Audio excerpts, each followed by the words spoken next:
Well, I want to thank Dina and Ivanka and everybody for working so hard to set this up. It's been so important to them, and I want to make it clear today that my administration will focus on ending the absolutely horrific practice of human trafficking, and I am prepared to bring the full force and weight of our government to the federal and at the federal level and the other highest levels, whatever we can do in order to solve this horrific problem, getting worse, and it's happening in the United States, in addition to the rest of the world, but it's happening in the United States, which is terrible. Human trafficking is a dire problem, both domestically and internationally, and is one that's made really a challenge, and is really made possible to a large extent, more of a modern phenomenon by what's taking place on the internet, as you probably know. Solving the human trafficking epidemic, which is what it is a priority for my administration. We're going to help out a lot. Solve is a wonderful word, a beautiful word, but I can tell you we're going to help a lot. I'll direct the Department of Justice, the Department of Homeland Security, and other federal agencies that have a role in preventing human trafficking to take a hard look at the resources and personnel that they're currently devoting to this fight. Now, they are devoting a lot, but we're going to be devoting more. Dedicated men and women across the federal government have focused on this for some time. As you know, a lot of you have been dealing with the federal government, and it's been much more focused over the last 4 weeks, I can tell you that. I cannot thank each of you enough, and the dedicated men and women who run my staff and your staffs, and getting everybody together was terrific. I was so glad I was able to be here. You start with really a tremendous amount of energy and blood, sweat, and tears. Government can be helpful, but without you, nothing would happen. So, again, I want to thank everybody in this room. It's a very, very terrible problem. It's not talked about enough. People don't know enough about it. And we're going to talk about it, and we're going to bring it out into the open, and hopefully we're going to do a great deal to help prevent some of the horrific, really horrific crimes that are taking place. And I really can say in this country, people don't realize how bad it is in this country, but in this country and all over the world. So thank you all for being here. Thank you very much. Okay, thank you. Thank you, everybody.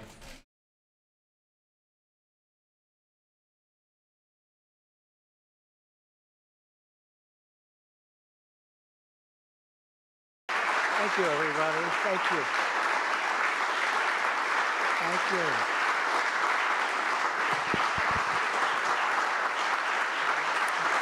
Thank you. Please. Thank you very much. Thank you. It's a great honor. Thank you very much. And thank you to Ivanka for the wonderful introduction. She knows me well. And also, very importantly, on the tremendous work you've done on this on behalf of human trafficking victims and survivors all over the world. Very important subject. And incredibly, with the age of the computer, it's gotten worse and worse and worse every year. And we're going to turn that around. This is an urgent humanitarian issue. My administration is committed to leveraging every resource we have to confront this threat, to support the victims and survivors, and to hold traffickers accountable for their heinous crimes. Before going any further today, I'd like to provide an update on Hurricane Michael, which made landfall along Florida's Great Panhandle. Incredible people in the Panhandle, and they went through a lot. Followed a really destructive path, then to Georgia and North and South Carolina. Our prayers are with those who lost their lives and with their families, and our hearts are with the thousands who have sustained property damage, in many cases entirely wiped out, the many families who have been displaced, and the businesses that have been affected by this devastating hurricane. All residents should heed all local warnings and instructions. My administration is in constant contact with state and local authorities in Florida, Alabama, Georgia, South Carolina, and North Carolina. FEMA and first responders are on the ground, and we have teams currently conducting search and rescue missions. By the way, the Coast Guard has been incredible. They've saved many lives. Working to restore power and delivering needed supplies. We will do everything in our power to help those in need, and we will not rest or waver until the job is done and the recovery is complete. The only thing we can say about Michael with certainty is that it was so fast. It went through like a bullet, but it was a devastating bullet. It was complete. It was winds about as big as we've ever seen in history. We've never had anything like this. So I just want to thank everybody for working so hard, and for FEMA, first responders, and law enforcement. They have been incredible, incredible. Thank you very much. Today we're gathered together for a truly important mission, ending the scourge of human trafficking. Joining us are top officials from across our government who are deeply engaged in this effort. Also, Senator Rob Portman is with us someplace. Rob, thank you very much for coming. I'd like to just introduce a few of the people that have worked so hard. Secretary of State Mike Pompeo, Secretary Nielsen. Secretary, thank you. Good job. I know you're working very hard on this. Ryan Zinke. Ryan, thank you. Thank you. Alex Acosta. Thank you very much. Rod Rosenstein. Thank you, Rod. Alex Azar. Thank you very much. Great job you're doing. Thank you, Alex. Elaine Chow. Thank you, Elaine. And Betsy DeVos. Thank you. Thank you very much. Along with Ambassadors Nikki Haley. And what a job you've done. Thank you very much, Nikki. And you know how we feel. Bob Lighthizer. Thanks, Bob. Dan Coates. And Director Chris Ray. Thank you. Thank you. Thank you, Chris, very much. Appreciate it very much. You're making a big difference, and you'll make an even bigger difference because we're making it a lot easier for you now. We're going to give you what you need to get this done as much as you can. It's a tough one. Thank you as well to Representative Ann Wagner, who has been a great leader in the fight against human trafficking. Thank you, Ann, very much. Thank you very much. Most importantly, I want to thank the courageous survivors of human trafficking for joining us today.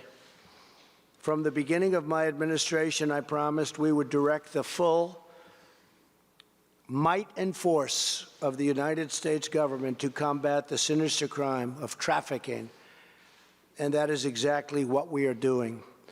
We're working to aggressively target traffickers and to protect the victims of this inhumane abuse. In my first month in office, I signed an executive order directing federal law enforcement to prioritize dismantling the criminal organizations that engage in human trafficking.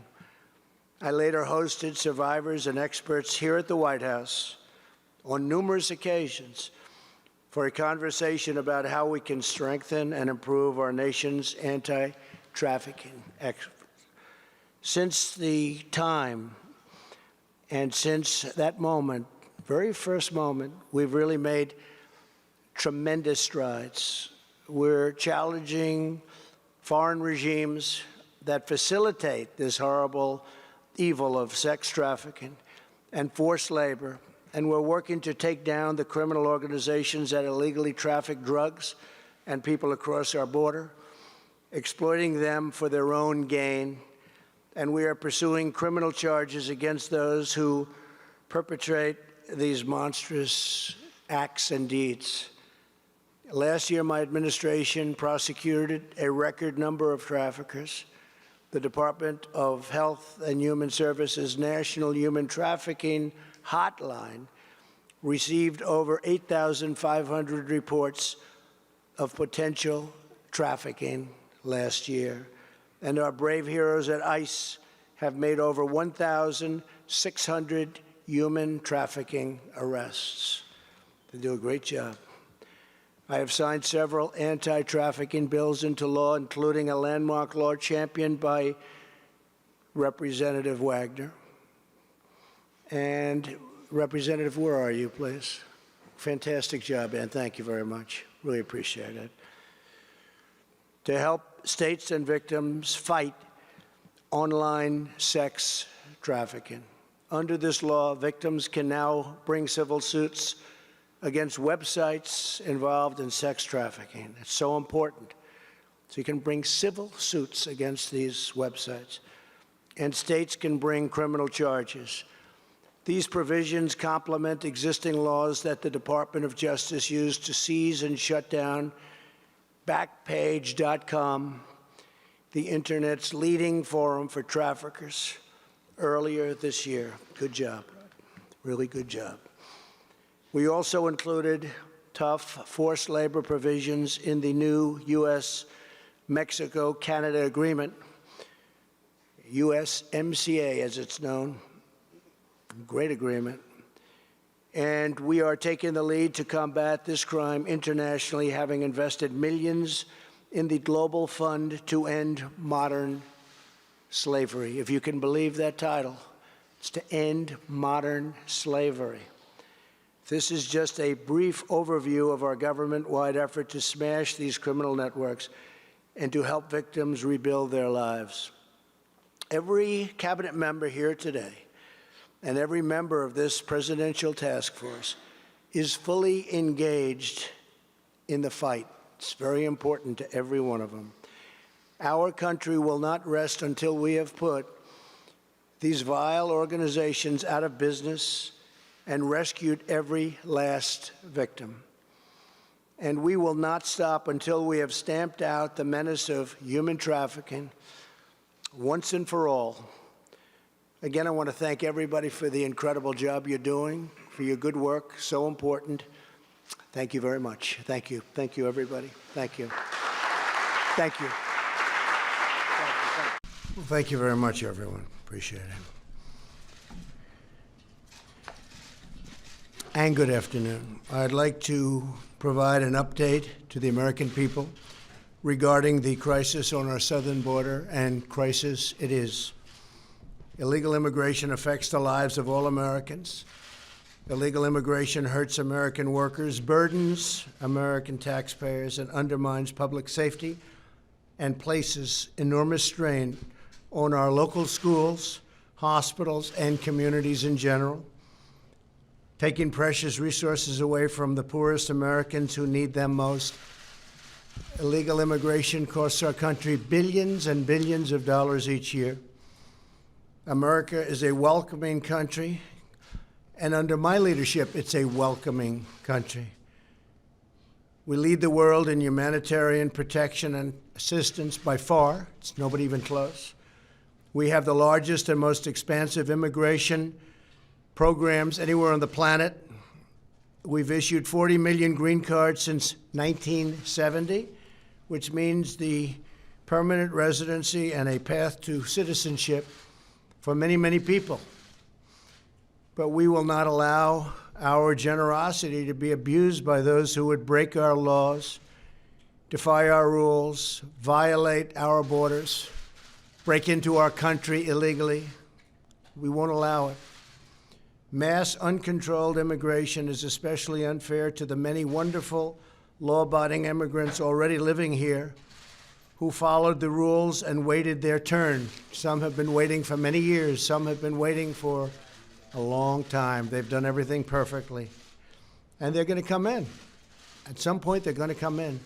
Many cases, very soon. We need them to come in because we have companies coming into our country. They need workers. But they have to come in on a merit basis, and they will come in on a merit basis. The communities are often left to bear the cost and the influx of people that come in illegally. We can't allow that. There's a limit to how many people a nation can responsibly absorb into their societies. Every day, above and beyond our existing lawful admission programs, roughly 1,500 to 2,000 people try crossing our borders illegally. We do a very good job considering the laws are so bad. They're not archaic, they're incompetent. It's not that they're old, they're just bad. And we can't get any Democrat votes to change them. It's only the Republicans that are in unison. They want to change them. They want to make strong borders, want to get rid of any crime because of the borders, of which there's a lot. And we've done a great job with the laws that we have. We're moving in tremendous numbers of people to get out the MS-13 gangs and other gangs that illegally come into our country. And we're getting them out by the thousands.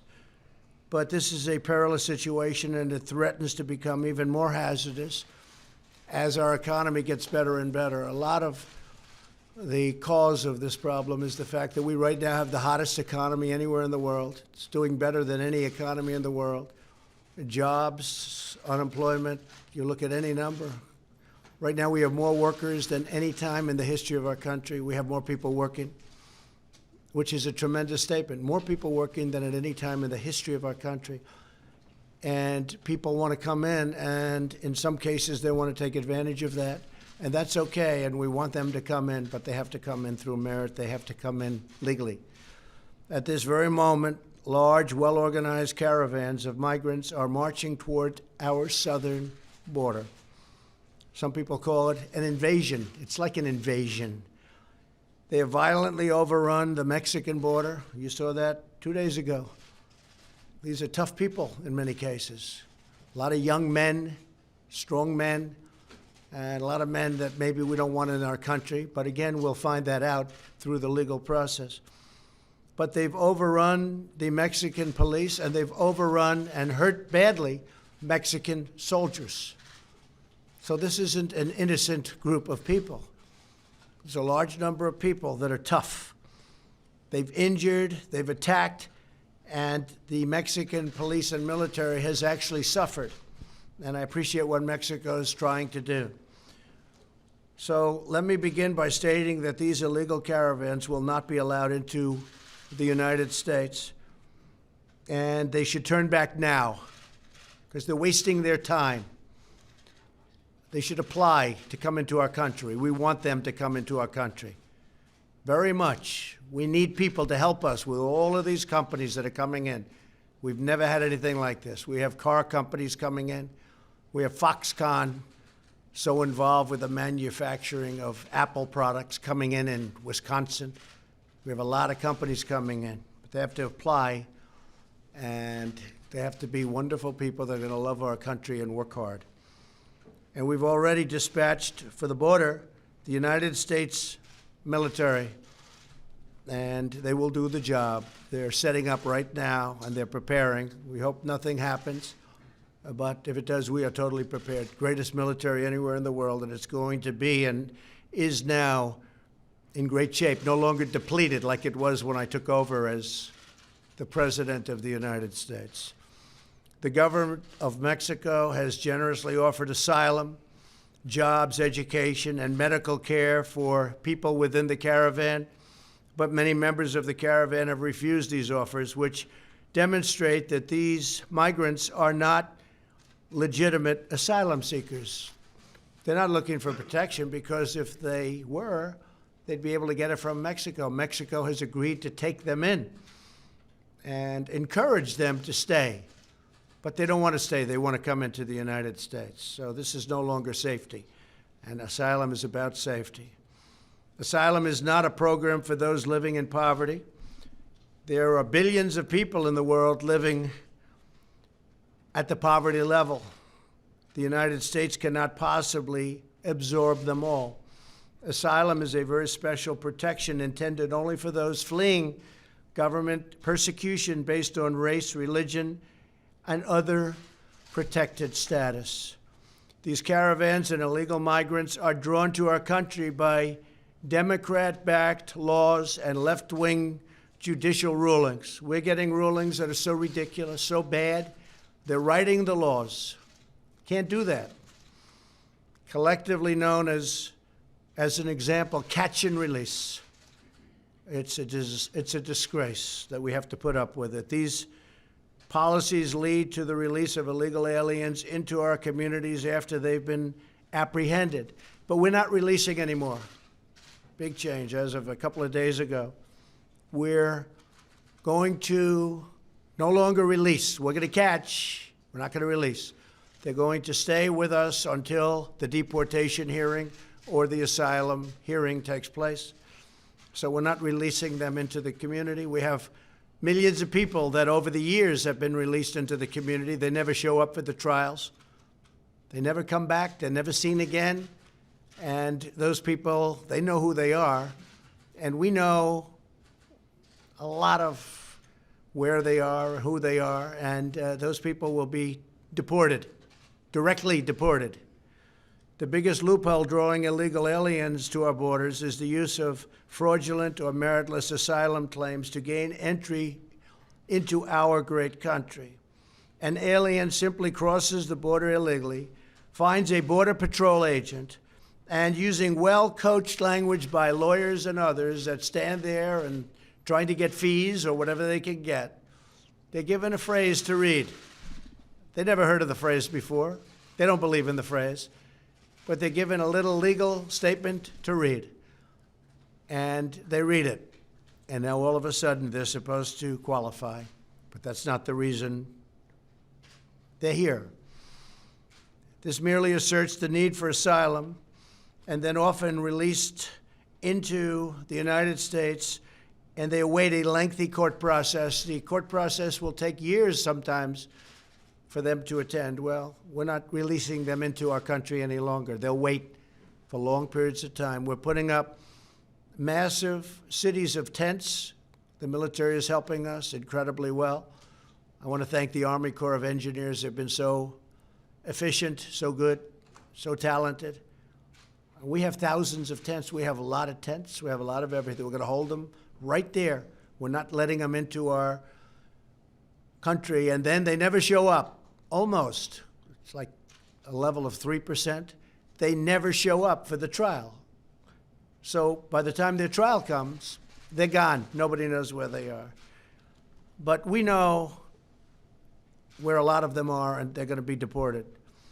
There are now nearly 700,000 aliens inside the United States awaiting adjudication of their claims. Most of these people, we have no idea how they got there, why they got there, and the number is actually going to be a much larger number as we look at all of the data. So if you look at just at a minimal number, it's the size of Vermont or bigger. And the overall number could be 10 million people, could be 12 million people, could be 20 million people.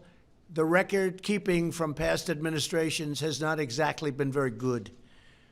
As human smugglers and traffickers have learned how the game is played and how to game the system, we have witnessed a staggering 1,700 increase in asylum claims since the year 2010.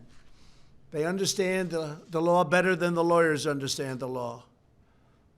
You have a lot of professionalism there. You have a lot of professionalism involved with setting up the caravans. You take a look at the way that's happening. Even the countries, you look at Honduras and El Salvador, and you look at what's happening at the different levels in different countries or what's happening on the streets. There's a lot of professionalism taking place, and there seems to be a lot of money passing. And then all of a sudden, out of the blue, these big caravans are formed, and they start marching up. Got a long way to go. On average, once released, an asylum case takes 3.5 years to complete. Think of it. Somebody walks into our country, reads a statement given by a lawyer, and we have a 3.5-year court case for one person. Whereas other people tell them, out, get out, just get out. Other countries, get out. We have a border, get out. We go through years and years of litigation because of the Democrats and the incompetent, very, very stupid laws that we have. They're the laughing stock all over the world, including the people that are marching up. They understand. But the difference is we're not allowing them in, and we're not releasing, and we're not doing any of the things that were done for so many years that really are terrible for our country. The overwhelming majority of claims are rejected by the courts, but by that time, the alien has usually long since disappeared into our country. So they never get to see the judge, they never get to have a ruling. They don't care because they're in the country and nobody knows where they are. All told, there are approximately 1 million aliens who have received final orders of removal. They've actually got final orders of removal. You don't have to go to a court anymore. The courts have already issued the orders of removal, and we've gotten a lot of them, but who remain at large in our country. So we're moving them out. This endemic abuse of the asylum system makes a mockery of our immigration system, displacing legitimate asylum seekers, and there are legitimate asylum seekers, while rewarding those who abuse or defraud our system, which is almost everybody. Everybody is abusing it and just doing things to our system which were unthinkable, I'm sure, even by the Democrats who were largely responsible for getting it done. These individuals disrespect the foundations of American government by voluntarily choosing to break the law as their first act on American soil. Furthermore, contained within this giant flow of illegal migration to our southwest border is the movement of illicit and deadly narcotics. It's in the southwest. Most of it comes in. Nearly 100% of heroin in the United States enters through the southern border. Think of that, 100% almost of heroin comes in through the southern border, along with roughly 90% of cocaine and the majority of meth and a substantial portion of the ultra-lethal fentanyl killing our youth. The fentanyl is killing our youth. These drugs destroy the lives and kill much more than 70,000 Americans every single year. And the number goes up and up and up because we are so foolish with our laws that we allow this to happen. A death toll equivalent of the size of an entire American city every year. The current influx, if not halted, threatens to overwhelm our immigration system and our communities and poses unacceptable dangers to the entire nation. Have to have our borders. Can't let drugs come in. It's not just people. It's people, it's drugs, it's human traffickers. Human trafficking is now at the highest level in the world that it's ever been. That's because of the internet. Think of it, human trafficking. You think back 200 years, 500 years. Human trafficking, where they steal children, in many cases women, unfortunately. They steal women. They're human traffickers, the lowest scum on earth, the lowest scum on earth. And it's at a level that it's never been worldwide, never been at a level like this. If these caravans are allowed into our country, only bigger and more emboldened caravans will follow. And you see that's what's happening now. We have one that's coming up, and it's being somewhat dissipated as they march, but then other people are joining it. And then it gets bigger. And now, if you look back at Honduras and if you look at El Salvador, other ones are solving, and they're forming. They're forming. You have new ones that are forming. And we call it caravan number 2. Is unbelievably rough, people. Very, very hard for the military to stop it. Our military will have no problem. But very, very hard. Mexico's having a very, very hard time with it. Once they arrive, the Democrat Party's vision is to offer them free health care, free welfare, free education, and even the right to vote. You and the hardworking taxpayers of our country will be asked to pick up the entire tab. That's what's happening. Medical, and in many cases, they've got some big medical problems before they get here. No nation can allow itself to be overwhelmed by uncontrolled masses of people rushing their border. That's what's happening. They are rushing our border. They're coming up, and even before you get to the caravan, just on a daily basis, people coming in. And it's a very bad thing for our country. It's sad in many ways, but it's a very bad thing for a country. And again, costs us billions and billions and billions of dollars a year. And I will therefore take every lawful action at my disposal to address this crisis. And that's what we're doing. The United States military, great people. My administration is finalizing a plan to end the rampant abuse of our asylum system. It's abused, to halt the dangerous influx and to establish control over America's sovereign borders. We've got borders. And once that control is set and standardized and made very strong, including the building of the wall, which we've already started, $1.6 billion spent last year, $1.6 billion this year. We have another 1.6 that will be coming, but we want to build it at one time. All it does is turn people in a different direction if you don't. We want to build it at one time. Under this plan, the illegal aliens will no longer get a free pass into our country by lodging meritless claims in seeking asylum. Instead, migrants seeking asylum will have to present themselves lawfully at a port of entry. So they're going to have to lawfully present themselves at a port of entry. Those who choose to break our laws and enter illegally will no longer be able to use meritless claims to gain automatic admission into our country. We will hold them for a long time if necessary. The only long-term solution to the crisis and the only way to ensure the endurance of our nation as a sovereign country is for Congress to overcome open borders obstruction. That's exactly what it is. It's open borders obstruction. No votes. You can come up with the greatest border plan, the greatest immigration plan. You won't get one vote from a Democrat. They have terrible policy. In many cases, they're terrible politicians. But the one thing I give them great credit for, they vote as a bloc. They stick together. And we will end catch and release. We're not releasing any longer. We also must finish the job that we started by being strong at the border. When we're strong at the border, people will turn away and they won't bother.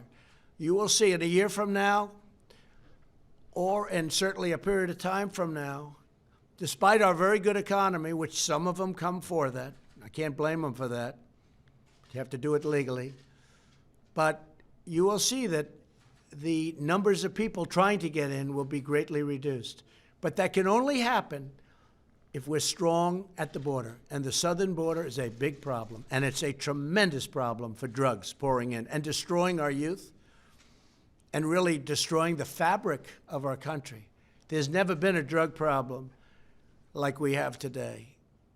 And as I said, much of it comes from the southern border. So in the meantime, I will fulfill my sacred obligation to protect our country and defend the United States of America. And this is a defense of our country. We have no choice. We have no choice. We will defend our borders. We will defend our country. Thank you very much.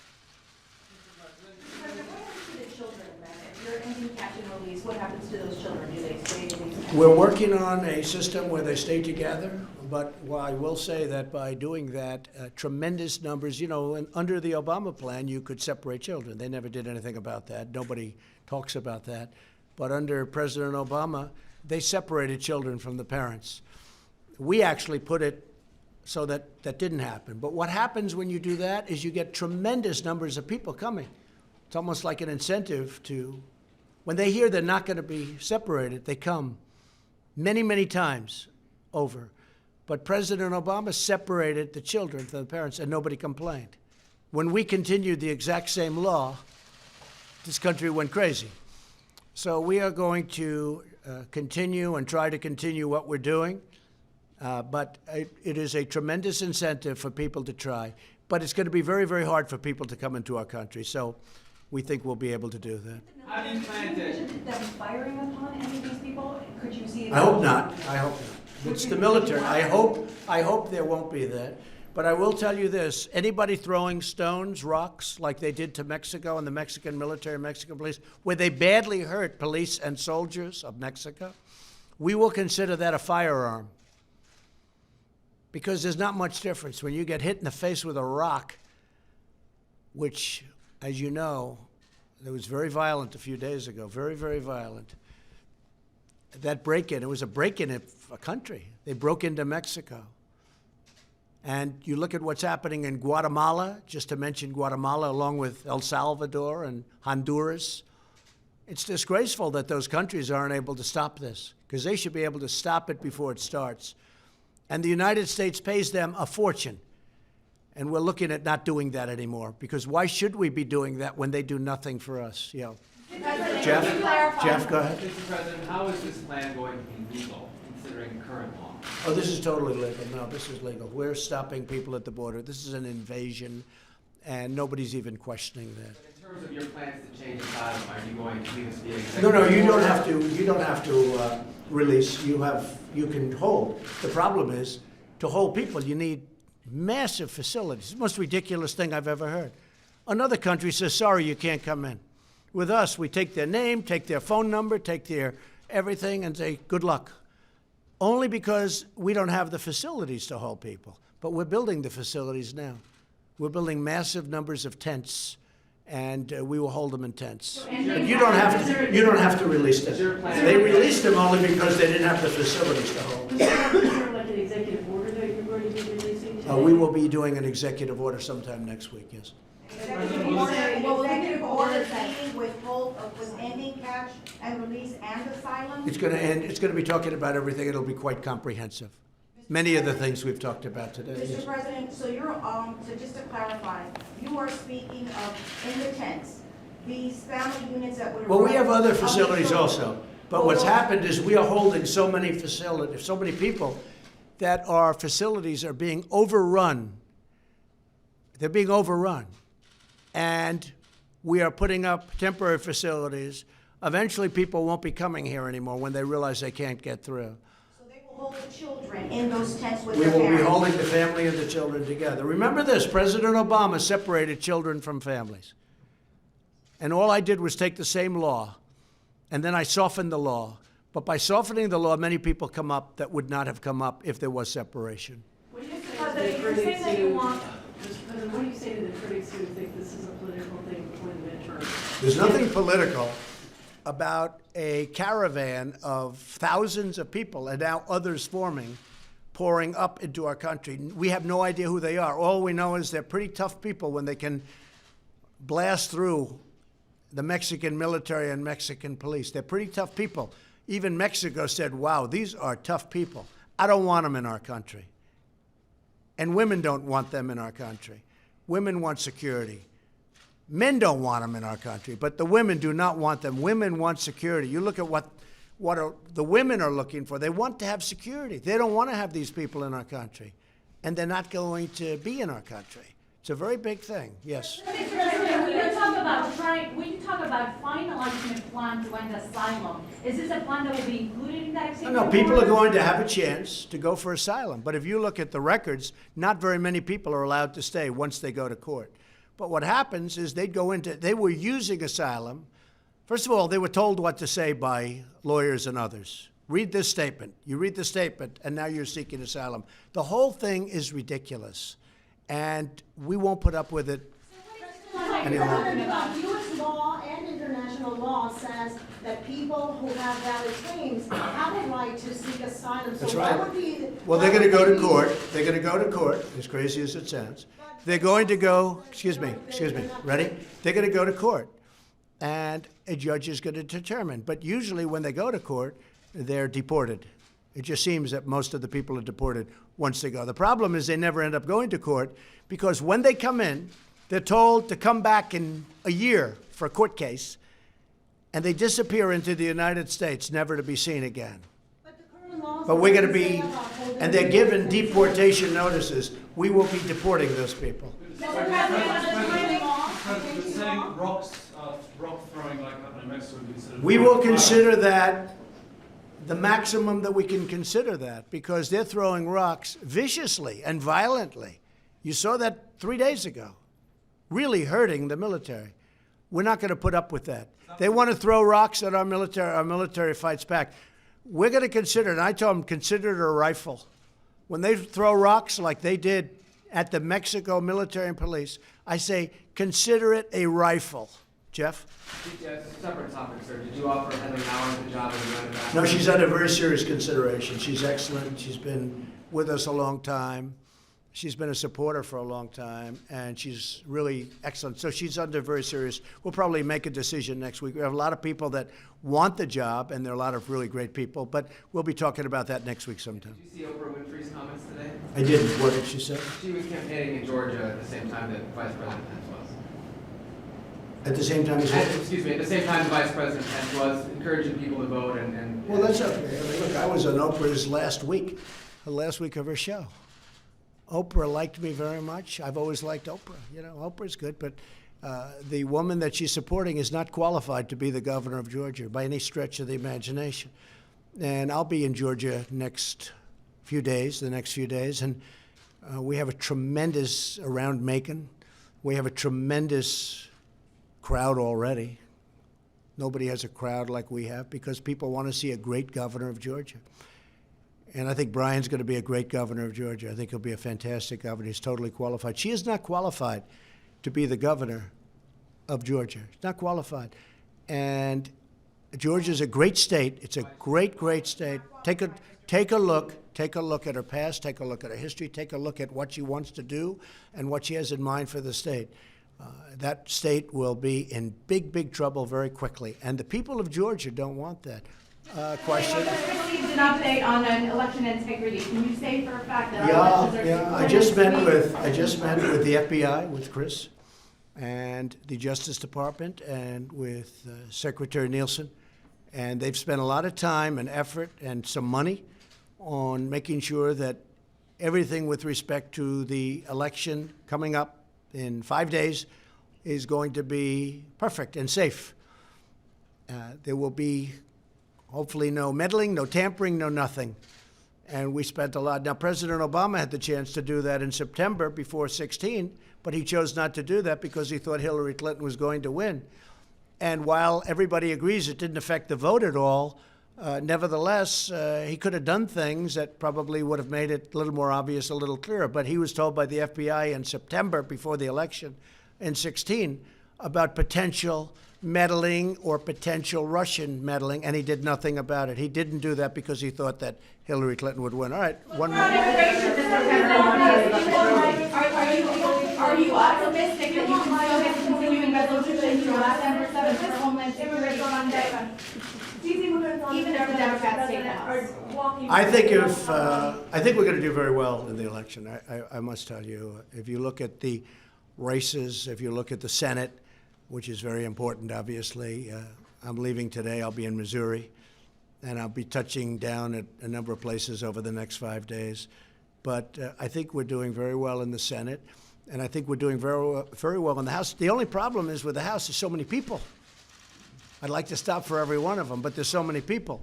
But I think we're doing very well in the House. I think people want to see strong borders. I think they want to see security. They want to see good health care. They want to see the things that we're providing. They don't want to have their taxes increased. We're decreasing their taxes. We just announced yesterday, you probably heard, Kevin Brady put it out, a reduction of tax. We're going for a reduction of middle income tax of 10%. The Democrats want to, double up your taxes. In some cases, you have to pay 3 times what you're paying right now in order to get bad health care. And so what we're doing is something that I think the people want, and I think we're going to do very well in the election, even though history says that whoever the president may be, it trends the other way. It certainly does seem that way, but nobody's ever been president that has the greatest economy in the history of our country. This is the greatest economy in the history of our country. These are the greatest unemployment and employment numbers in the history of our country. Nobody's ever had that to campaign with, so I do. Thank you all very much. I appreciate it. Thank you. Okay, thank you very much. Appreciate you being here. Hasn't been so long, late last night. And we're having some very good times in our country. We're doing very well, except for the border. The border is a big problem. It's a very dangerous problem. And so I can talk all about the job numbers and how well we're doing on the economy. The stock market's up. I guess now we're over 30% since the election. So many good things are happening, but we have to take care of the border. And we're all working together. I really believe the Democrats and the Republicans are working together. I think that something will happen, I hope. Otherwise, we'll go about it in a different manner. And I don't think we'll have to do that, but you never know. In a few moments, I'll sign legislation continuing my administration's extensive efforts to combat the scourge of human trafficking. I spoke about it last night, human trafficking.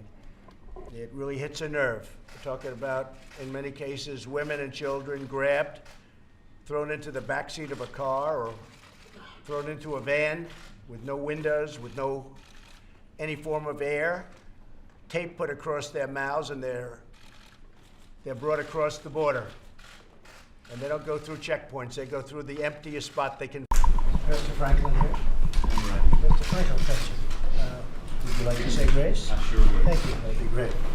Heavenly Father, we thank you for this time. We pray today for your wisdom, for your answers, for your help in the time of crisis. We are in crisis in this nation.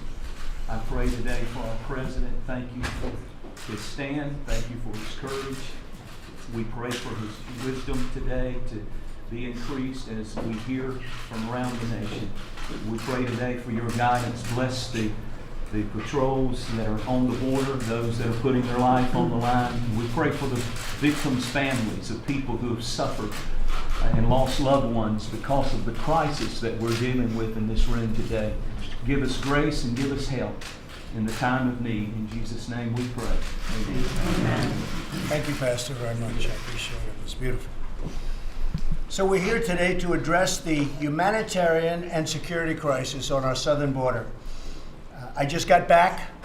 It was a sight to behold. Not pretty. Very dangerous. Drugs are flowing across.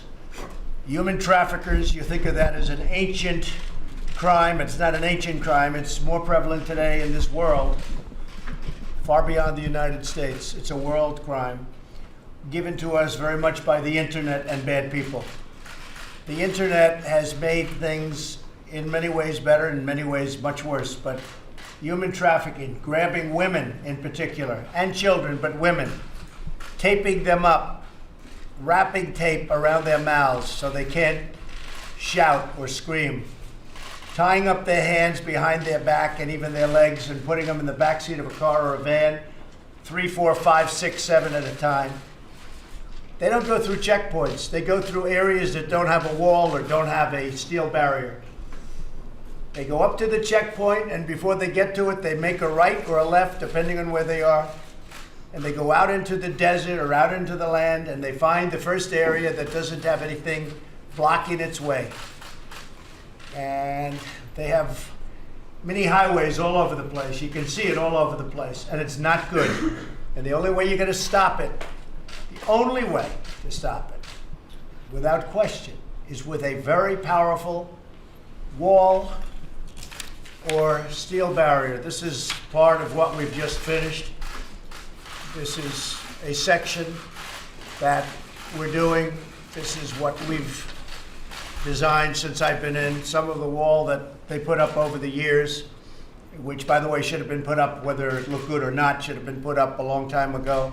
We inherited a lot of problems, whether it's North Korea, whether it's the Middle East, whether it's a lot of other things. We took over a lot of problems and we're straightening them out one by one. One of the big problems we have is our border, our southern border. And we're going to take care of it. Now, the easy solution is for me to call a national emergency. I could do that very quickly. I have the absolute right to do it. But I'm not going to do it so fast because this is something Congress should do. And we're waiting for the Democrats to vote. They should come back and vote. They want to go home. They're probably home by now. and Nancy and Chuck and all of the folks that could settle this thing in 15 minutes. I used to say 45 minutes, now I say 15 minutes, it's so simple. We need money for a barrier. If we don't have a barrier, we're just wasting all of the other money. There's no technology that's any good. I think you'd say that. You know that probably better than anybody, most of you guys. You know, without the barrier, you don't have security. Without the barrier, you have people driving in loaded up with drugs, with smuggled people, with all sorts of things that you don't want to know about. So we need a barrier. It's a very simple meeting. We could also do a much more major form of immigration reform, and I'd look forward to doing that along with many of the people at the table, including our vice president, and we look very much forward to moving on that. But first we have to get a barrier, because it all doesn't work without protection. The Rio Grande area where I was yesterday, you just have to look at it to see how dangerous it is. El Paso, Texas, went from one of the most unsafe parts or cities in the United States to one of the safest cities in the United States as soon as they put up the wall. They built a wall and fencing apparatus that blocked people. So they went from one of the most dangerous cities to one of the safest cities, all within a very short period of time. It's common sense, folks. Everyone knows it works. Everyone knows it's not expensive. They say it's medieval. Well, so is the wheel medieval. I looked at all the vans and all of the serious equipment that they surrounded me with yesterday. The Secret Service, the police, the Border Patrol, ICE.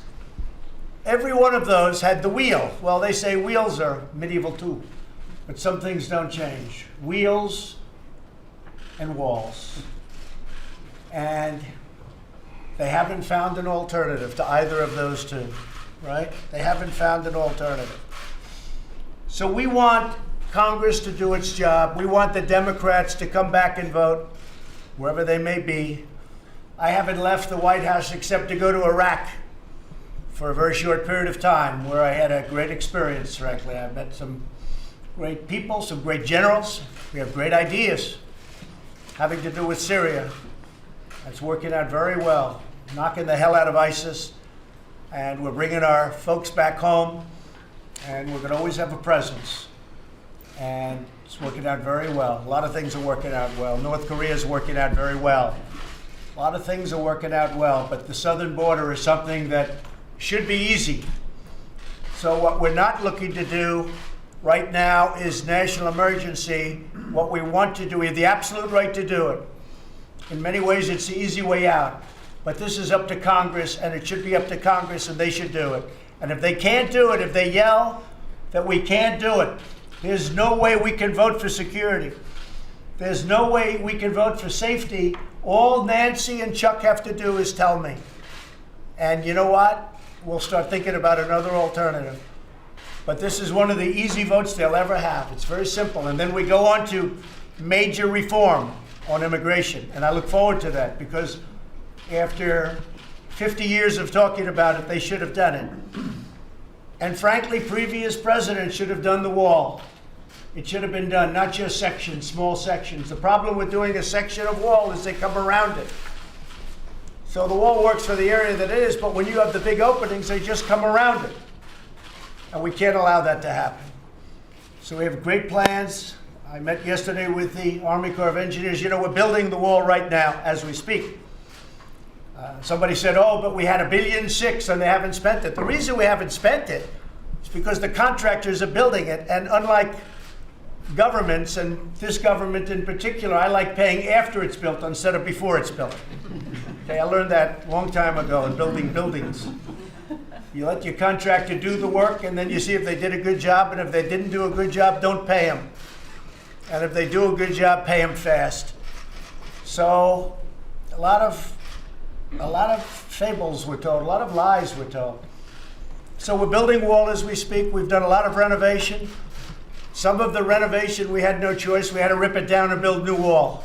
You'll see that in San Diego and some other areas where we actually went to a new wall because it was almost better and cheaper in some ways than trying to renovate old garbage that wasn't going to work. And in some cases, you had a good structure, you had a good basis, less expensive to renovate, generally speaking, and we've done a great job. So we've done a lot of renovation. We've done new wall, and we're building the new wall as we speak. And the money that they say we didn't spend has been spent, but it hasn't been paid. There's a big difference. And when the contractors finish up, they get paid, and they're doing a second section. Army Corps has been very impressive. Working with them has been great. The new wall that we've designed is really beautiful. It's visual, you can see through it, which you have to be able to do. I mean, I'd like to have a concrete wall in one way, but in another way it wouldn't be very effective because you can't see to the other side. So these are steel walls, and in many cases steel walls, it's steel that has concrete inside. It's pumped into the steel. It's hollow and it's pumped into the steel, so it's sort of a combination of both, which is not a bad combination.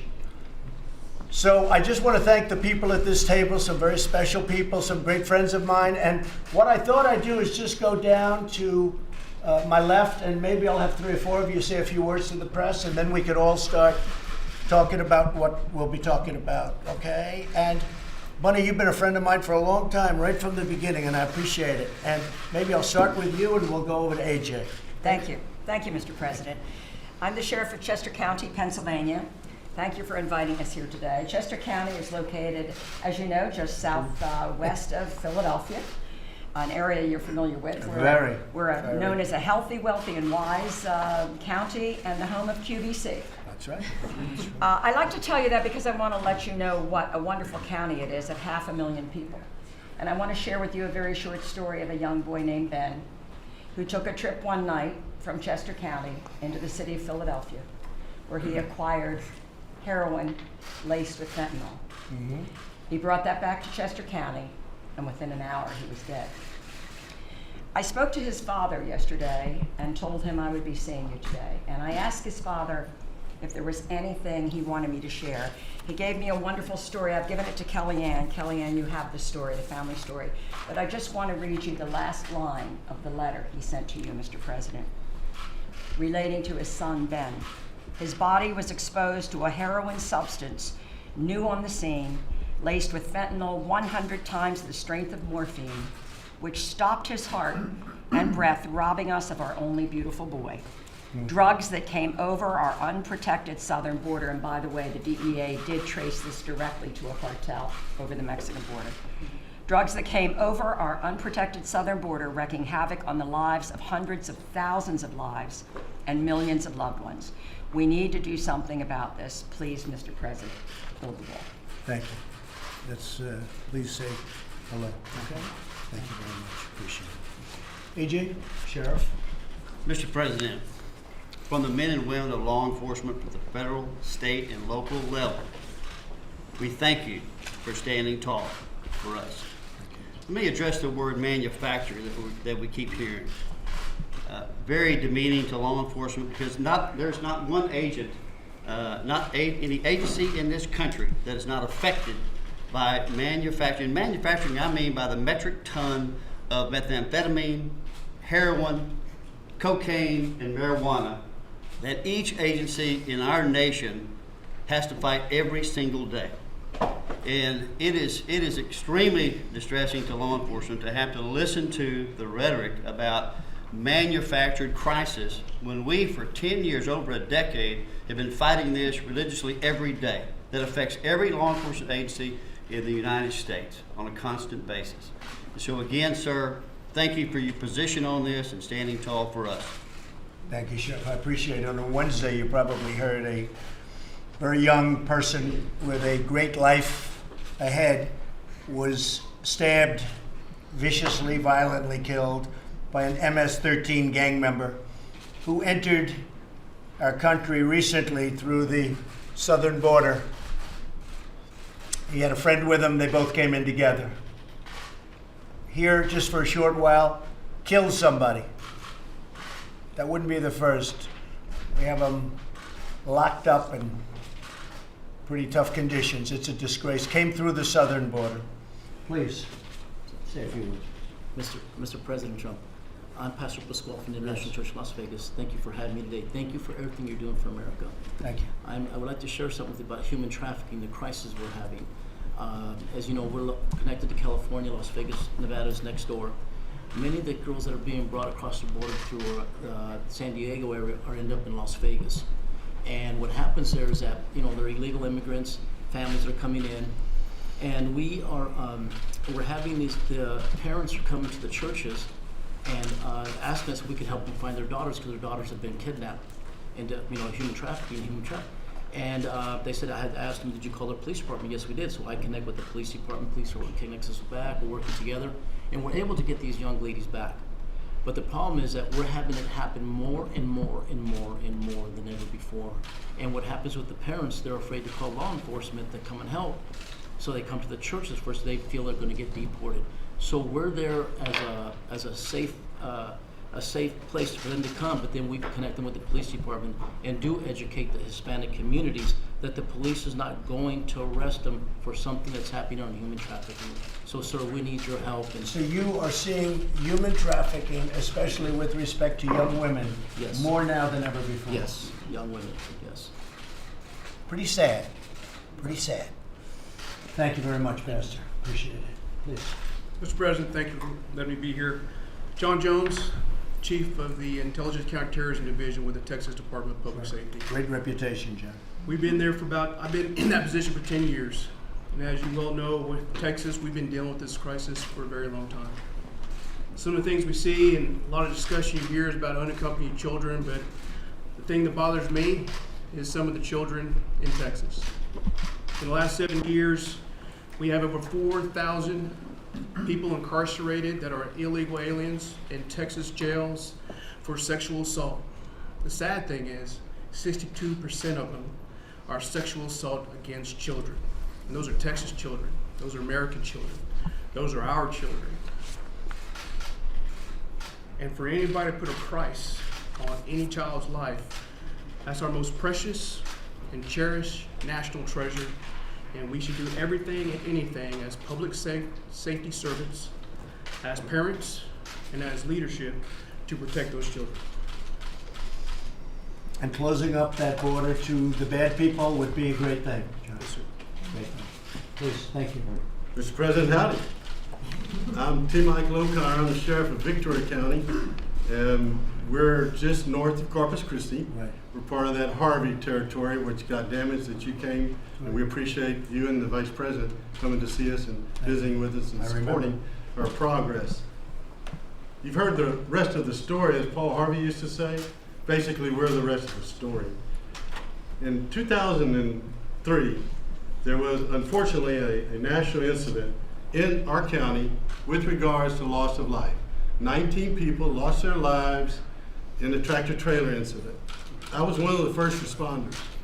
I walked around, and what I saw was a pile of deceased individuals with one child deceased as well, to which was in the arms of the father.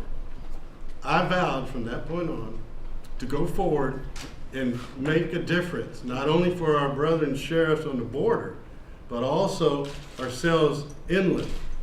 We have to be multi-dimensional on this. We've deemed it as a fatal funnel, Mr. President.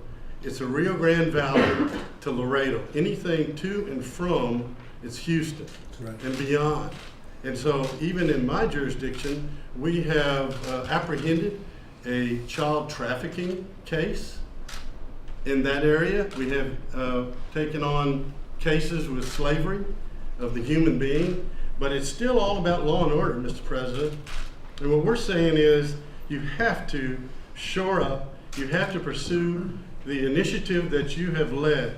Now, I've been in forums like this with other presidents, and they listen, but you are the very first president, even in your candidacy, to support local, state, and federal agencies. And I admire you for that, and I appreciate you for that. But understand that it's multidimensional. Yes, it's the border. And as we told our fellow sheriffs on the border, look, if we can help you fix your problem, that's going to help us.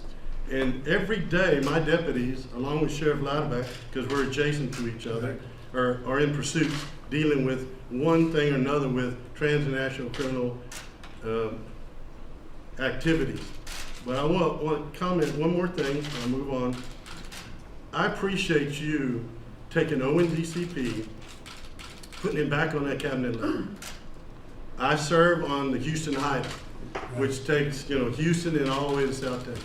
If it weren't for the HIDAs and ONDCP and funding, and this is your best resource now, I'm sure some of the feds may differ, but there's a matrix of state, local, and federal that are part of those HIDAs across the nation, and they are the subject matter expert. And they have helped us with information, intelligence, outreach, etc., to try to work on this. But until we have this means of a barrier, wall, call it what you want, you got to have that before we can solve our problems down the road. Thank you, Mr. Thank you, Sheriff. When you talk about the big trailers coming in and loaded up with people and the doors are locked in the back, and sometimes they're left abandoned and they all die a hell of a death. They're suffocated. They come from the other side of the border. They don't go through a checkpoint. Can't go through a checkpoint because they open up the back doors, they take a look. So you go and they go out onto the different areas depending on where you're going, what checkpoints. They go in between the checkpoints. Most of the problem, we had a lot of drugs, a lot of things at the checkpoints, but they're usually hidden in hubcaps and engines and under the floor. But the big stuff comes in between the checkpoints. And the trailers come in loaded up with people with the doors locked in the back. They don't even give them a chance. The doors are locked. And sometimes you have the drivers running away. It's a disgrace. All of this comes in between the checkpoints where there is no wall, because you'll have some wall, a little wall, left and right of a checkpoint, generally speaking. But in between checkpoints, you may have 50 miles, 60 miles, even 100 miles. And that's where tremendous problems occur. And even yesterday I read where, fairly close to where I was, like 26 people were killed. Yes. Gang members and drug dealers, they were killed like a few days ago, right next to where I spent quite a bit of time with great people from Border Patrol. You know about that? You heard about that? This was like, it's amazing because it got no publicity. I didn't see it. You don't read about this stuff. They're not telling you the truth about, really, you're doing this country a tremendous disservice. You're not telling the truth about the criminal activity and the crime. 26 people or thereabouts. What was the number? 26? Yes, sir. 26 people were killed over the last couple of days. Nobody even talks about it. I haven't heard about this young person that was killed yesterday, 16 years old, brutally murdered. I haven't heard anything about it. The media is not telling the American public how bad it is, how dangerous it is. I mean, I read a little story about the 26. I said, how could that be a small story? But what's going on, the crime and the drugs and the smuggling and of everything, including children, we're talking women, yes, but probably the biggest victim of everything we're talking about today are children. And children are used. They're dropped on the border and they're used to get people across because they have an advantage because of the stupidity of what we've got and laws that we've inherited. They have an advantage if they have a child. So they grab children at the border. They walk across. They get across easier if you have children. So they're just using the children. Then they tell them to get out of here. The worst victims are the children and the women. And you don't write about it. You write about nonsense. You write about Nancy Pelosi saying it's immoral to have a wall. It's immoral to have all these people killed. These people are being killed and you don't report it because you're fake news. You don't report it. Many of you. 26 people killed and I didn't even hear about it. I mean, nobody even knows about it. And that's, how close is that to where I was yesterday? It was right alongside, I think, right? How far is that away? Miles away. Miles away. You don't even hear about it because you don't want to tell the story of what's going on at the border. You don't want to tell the story about how dangerous it is. So you have people get up and say walls are immoral. What's immoral is what's going on. It's There's never been anything like it. And we can stop it so easy. And the Border Patrol and ICE, they're doing a fantastic job. But we're not giving them the equipment when we're not giving them the walls or the steel barriers or whatever you want to call it. We're not giving them the equipment. Remember El Paso. Remember what I said about El Paso. From one of the worst to one of the best. Yes, ma'am. Please, go ahead. I'm San Diego County Supervisor Kristen Gaspar. We're the 5th largest county in the nation. We actually have the busiest land crossing in the entire world. And we do rely on our border to maintain that strong binational economy, but at the same time, we rely on our border to keep us safe. The last time I had the opportunity to share the tragic loss of Alexander Mason, a young person in San Diego who was brutally murdered while his killer slipped freely across the border into Mexico. Today I'd like to share with you an alarming trend about what's really happening with the insecurity of our border when it comes to the exploitation of our children. There's an alarming trend in San Diego that our young teens in San Diego schools are being actively recruited by violent drug cartels. They're being pack mules for these drug cartels, smuggling heroin, cocaine, and fentanyl across the border. It's become such an alarming trend that they're being recruited over social media, they're being recruited over gaming consoles, they're being recruited in traditional safe spaces like our schools and our libraries and our parks. Last year, 527 San Diegans lost their lives. They overdosed because of these drugs that are pouring across our border.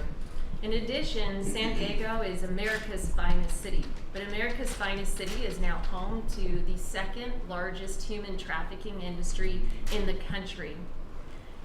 Our children are being sexually exploited because of the insecurity at our border. San Diego, this evil industry raked in close to $1 billion last year.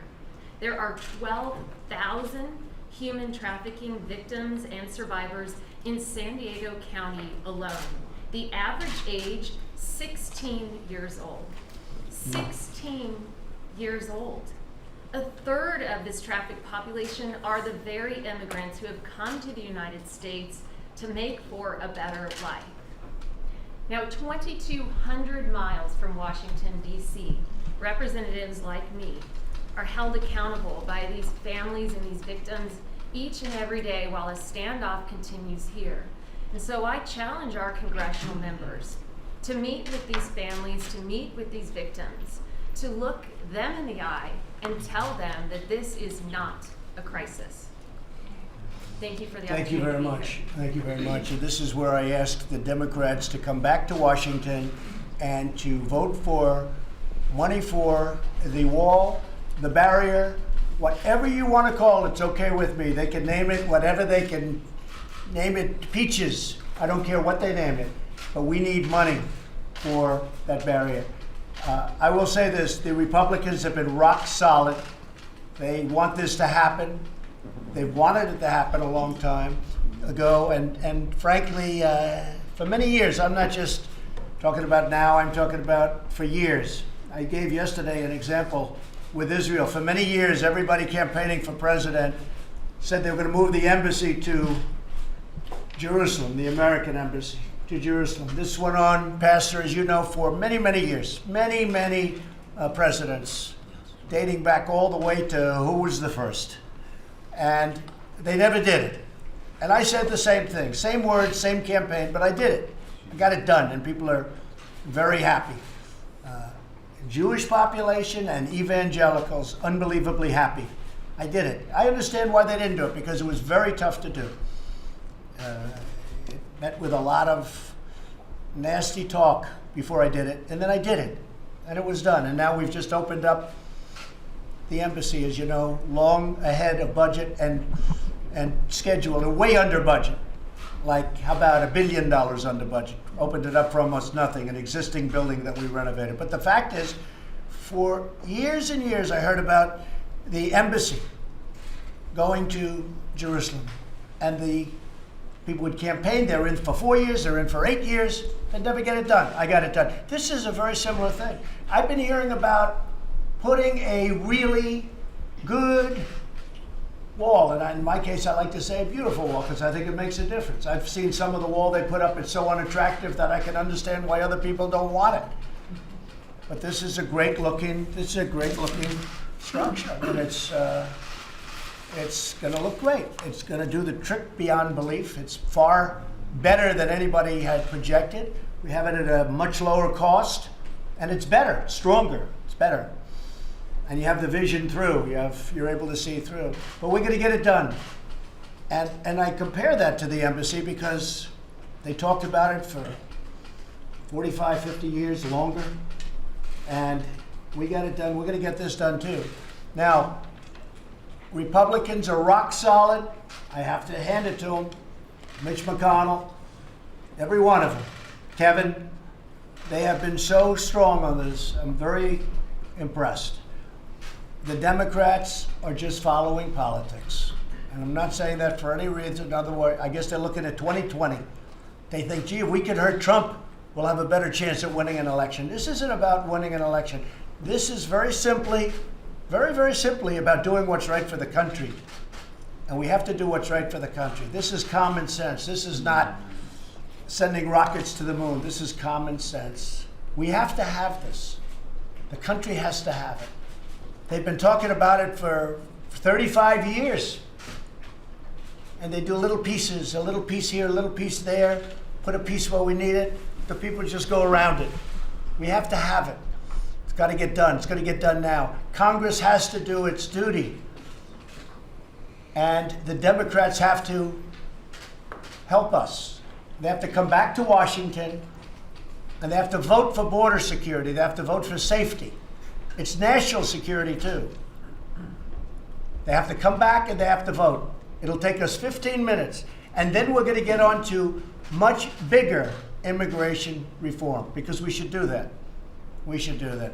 I want to thank everybody for being here. We're going to have now the rest of the meeting. Media, thank you very much. I appreciate it. Mr. President, any message to the federal employees? Any message to the federal employees who are not being paid today? The message is that I appreciate their service to the country. They are incredible people, the federal employees that we're talking about. But many of them agree with what I'm saying and what the people in this room who are experts are saying. They don't want to see people killed because we can't do a simple border structure. And I appreciate their incredible support. We have, yesterday, I was watching this morning and reading this morning that so many people are saying the president is doing what's right, and even though it's affecting us short-term, temporarily, as you know, a bill was just passed, which I will sign in Congress, making sure that everybody's going to be paid immediately upon when this is over. But I just really appreciate the fact that they have handled it so incredibly well. And many of them agree with what we're doing. We have no choice. Steve, go ahead. Well, 24 hours ago, you were saying you were probably going to declare a national emergency. No, I said I could do it, but well, I'll tell you what. It's the easy way out, but Congress should do this. This is too simple. It's too basic. And Congress should do this. If they can't do it, if at some point they just can't do it, this is a 15-minute meeting. If they can't do it, I will declare a national emergency. I have the absolute right to do it. It says as clear as you can. Now, what will happen? I'll be sued. It'll be brought to the Ninth Circuit. And maybe, even though the wording is unambiguous, just like with the travel ban, it'll be appealed to the Ninth Circuit, and we'll probably lose there too, and then hopefully we'll win in the Supreme Court. But that's what happens. You can take the most perfectly worded document, as we have in this case, and they'll always bring it to the Ninth Circuit. And then you never know what's going to come out of the Ninth Circuit, and you never know what's going to come out on appeal.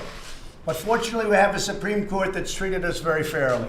So I'd rather not do it, because this is something that Congress should easily do.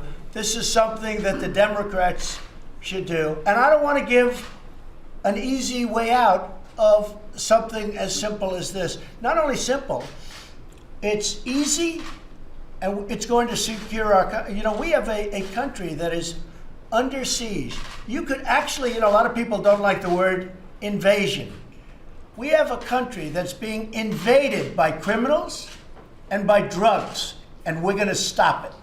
So I want the Democrats to come back to Washington and vote. Thank you very much. Thank you, everybody. Thank you. Thank you. Thank you very much. Thanks, everybody. These accusations Thank you very much. Good job yesterday. I appreciate the sales. Come on, guys. Hey, guys. Ivanka and I need you to move down. That's because we had a wall. Jim, thank you. Actually, there are portions that didn't have a wall. Hey, guys, we're Some people done. are dumb. Come on. So you said. Thank you. Good promotion for us. Thank you very much for being here. I know that you've all been following the terrible tragedy of the Ethiopian Airlines crash this weekend. Tragic. The FAA is prepared to make an announcement very shortly regarding the new information and physical evidence that we've received from the site and from other locations and through a couple of other complaints.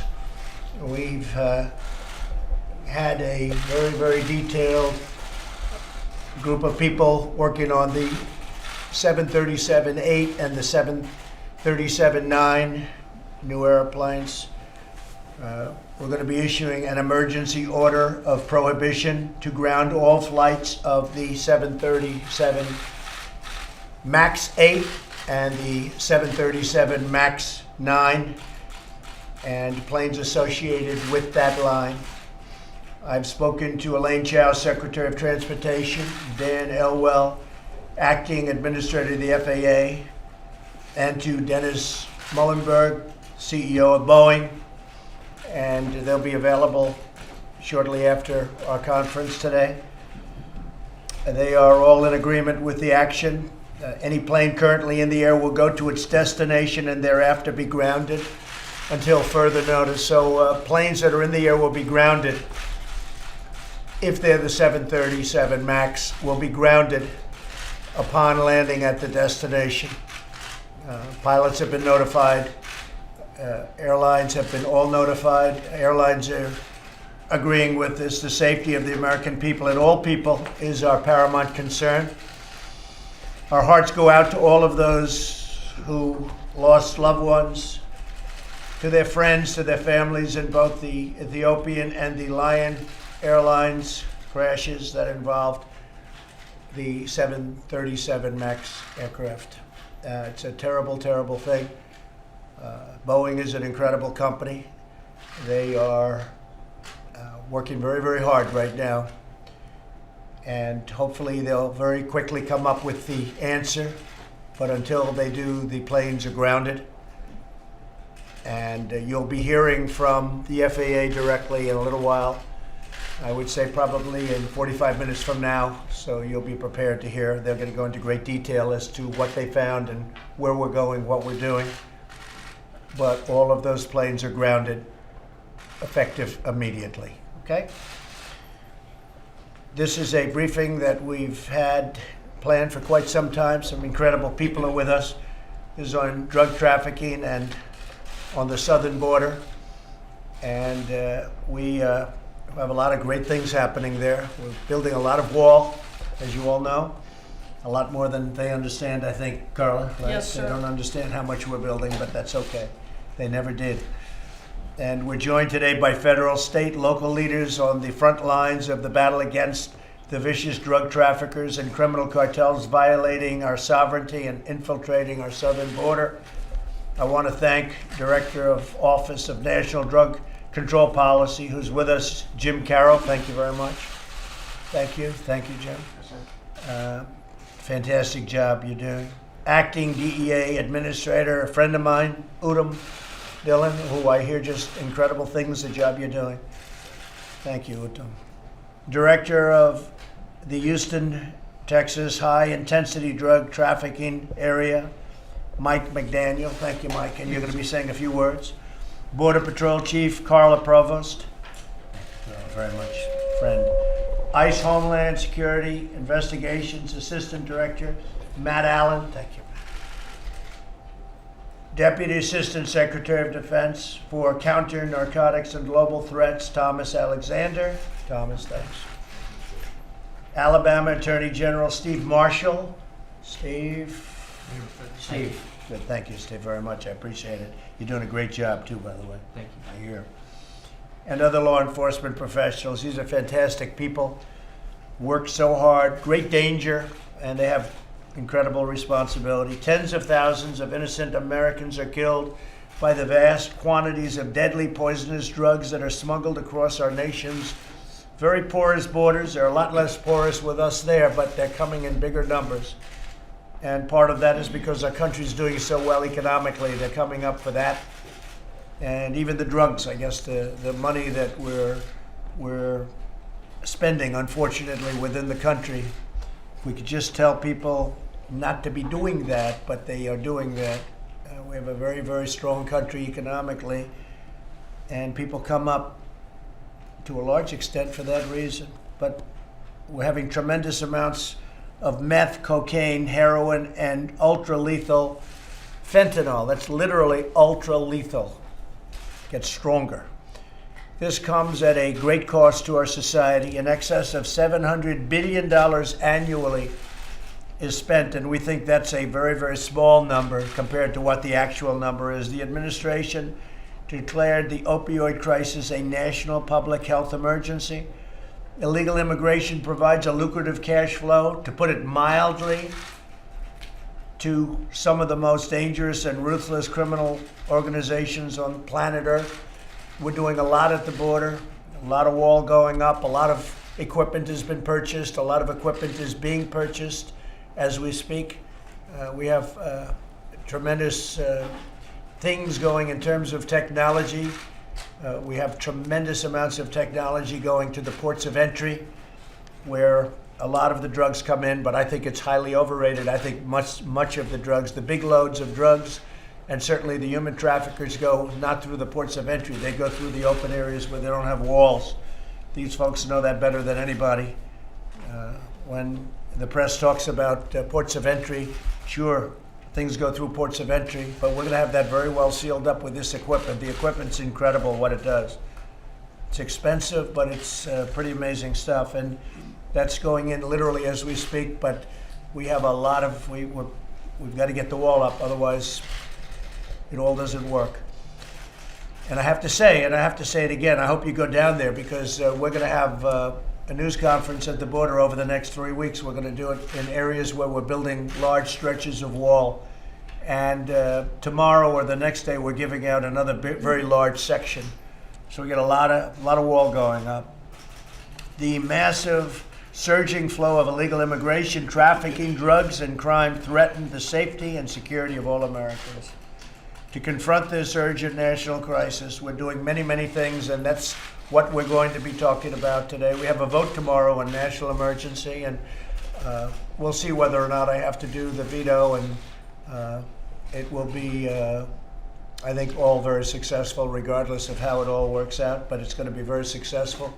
A lot of money is being spent right now. We have access to a lot of money, and more money is coming in, and people are starting to see it. Even certain of the other side are starting to see the level of importance and the importance of having this wall. I call it a wall. Some people are liking to call it a barrier, and some people are even calling it slats. But it's a wall, and it's a strong wall. It's a powerful wall. So a lot of very positive things are happening on the border. I'd like to ask Mike McDaniel to say a few words, Director of Houston, Texas. The whole job that you and your folks have been doing has been incredible. Like people are studying it. So maybe you'll say a few words to the media, please. Thank you, sir. I'm honored to be here today to report on the important work being done by the 21,000 state, local, federal, and tribal law enforcement officers participating in the HIDA program across the country. Some of our principal partners are sitting here at the table with us today. Let me first begin by thanking you for your unprecedented commitment in fighting against the drugs and the cartels that are assaulting our communities. Thank you for the support and respect you've restored to law enforcement in this country. and I mean that from the bottom of my heart. Thank you. Your appointment of Director Jim Carroll has been significant for us in the HIDA program, and we thank you for that. And also for you signing the reauthorization of ONDCP with the opioid act that you signed. So thank you very much. Thanks.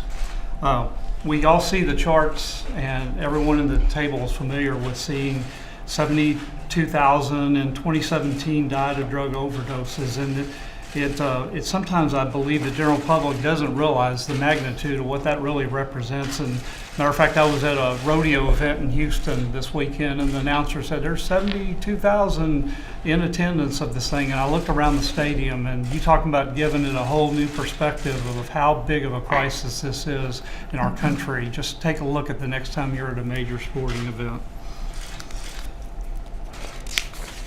Good way of explaining it, too. Yes, sir. It's a stadium full of people. Yes, sir. Now is not the time for business as usual in addressing this epidemic. Now is the time for us to develop and implement new and innovative strategies to address this country's drug addiction issues. The fact that we cannot arrest our way out of this problem is well recognized by law enforcement. But law enforcement is a part of the solution, and the emerging partnerships between public health and public safety have never been more important. And HIDA is the perfect platform, and the DFC, the drug-free communities, is a perfect platform to work along side by side with our treatment and prevention partners.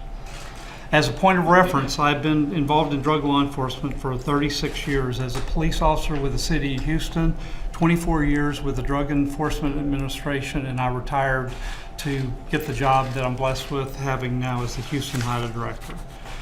But today I come representing the other 32 HIDA directors across the country, and thanks to this administration, the HIDA program is now in 50 states with the inclusion of Alaska, and we're very proud of that. And the HIDA program is in 33 critical regions to include our 5 southwest border HIDAs. We just recently in Arizona had a seizure of 29,000 counterfeit OxyContin fentanyl tablets that actually had contained fentanyl, and it was an Arizona HIDA task force that seized these, and they seized them up in Phoenix, Arizona. The scary thing about that is those drugs actually went through our southwestern border primarily through backpackers that are moving them up into the communities of our nation. And as a matter of fact, the Arizona HIDA just last week had to issue an alert about teenagers overdosing on counterfeit OxyContin pills. So how many of those pills are actually making our community is really the scary thing to focus on.